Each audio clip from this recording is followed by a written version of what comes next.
அதுக்கப்புறம் ஒரு 3 மாதம் கழித்து ஒரு பாட்டுக்கு சொல்லி அனுப்பிச்சார். ஆனால் அந்த பாட்டு நான் வந்து போனேன், பாட்டு கற்றுக்கிட்டேன், எழுதினேன், நோட்ஸ் எழுதினேன், எல்லாம் எழுதினேன். ஆனால் அதுக்கப்புறம் என்னன்னு தெரியல, எதனால் இன்னைக்கு வரைக்கும் நான் அதை தெரிஞ்சுக்கவும் முயற்சி பண்ணலை. அந்த பாட்டை நான் பாடல. அதுக்கப்புறம் சுபி அண்ணா வந்து சொன்னார், இல்லை இன்னைக்கு இல்லைப்பா சொல்லி அனுப்புகிறேன்னு சொல்லிட்டாங்க அப்படின்ட்டு.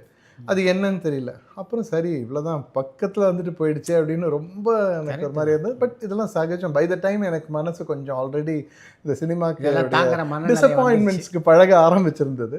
ஸோ இது ஒரு சரி வரும் அப்படின்ற ஒரு நம்பிக்கை இருந்தது. அதுக்கப்புறம் 3 மாதம் கழித்து என்னை கூப்பிட்டு கொடுக்கப்பட்ட பாடல் தான் நிற்பதுவே நடப்பதுவே. அதில் இயக்குனர் திரு ஞான ராஜசேகரன் அவர்கள் வந்து ஒரு பேப்பரை கொண்டாந்தார். அதில் இந்த லிரிக்ஸ் எழுதியிருந்தாங்க. அதை எடுத்து படித்து பார்த்துட்டு, சார் லிரிக்ஸ்லாம் பயங்கரமாக இருக்குது, யார் எழுதுனதுன்னு கேட்டேன். நீ பாரதியார் பாட்டு, பாரதியார் பாட்டா அப்படின்னு சொல்லிட்டு, இதை நான் கேட்டதே இல்லையே எங்கேயுமே அப்படின்ட்டு. ஆமாம், இது பாரதியாரோட ரொம்ப யுனிக்கான ஒரு பாட்டு, இது வரைக்கும் வந்ததில்லை ரொம்ப அப்படின்னாரு. ஓகே, பாரதியார் பாட்டு ஏதோ படத்தில் வருது அப்படின்னா, என்ன படம், யார் ப்ரொடக்ஷன் எதுவுமே கேட்கல.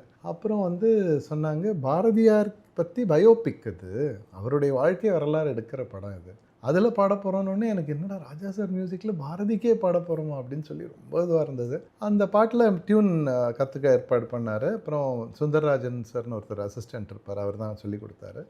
அப்புறம் கற்றுக்கிட்டோன்னே முதல்ல இங்கே வா உச்சரித்து காட்டு, பாடி காமிச்சு, நல்ல உச்சரிப்போடு பாடணும். இது பாரதியார் வந்து இந்த லா ழா லா அதெல்லாம் கரெக்டாக இருக்கும். மற்ற பாடலாம் பரவாயில்ல, அவர் பாட்டில் பிழை இருக்கவே கூடாதுன்னு சொல்லிட்டு அது சொன்னார். எனக்கு கொஞ்சம் நல்லா அது கரெக்டாக வந்துருச்சுன்னொடனே சரின்னு டேக் போய்ட்டு ஒரு 40 மினிட்ஸ் தான், ரெண்டு டேக் பல்லவி இருந்து. எனக்கு இன்ஃபேக்ட் நம்பிக்கை இல்லை. 2 தடவை பாடினோடனே ஓகே டேக் ஓகே, சரணம் பாடு அப்படின்னாரா. சார் ஓகேயா நான் கேட்டேன். ஓகே தான், ஏன் என்ன பாடிட்டே இருக்க போறியா நீங்கள்? அப்புறம் எனக்கு நம்பிக்கையே இல்லை. அப்புறம் பாடி முடித்தேன். அதுக்கப்புறம் அது எவ்வளோ பெரிய ஒரு தாக்கத்தை, ஒரு இம்பேக்ட் அது ஏற்படுத்த போகுதுங்கிறது வந்து எனக்கு ஒன்றும் தெரியாது. அதாவது எனக்கு என்னென்னா, ராஜா சார்கிட்ட நான் ஒரு பாடிட்டேனா, அவ்வளோதான்.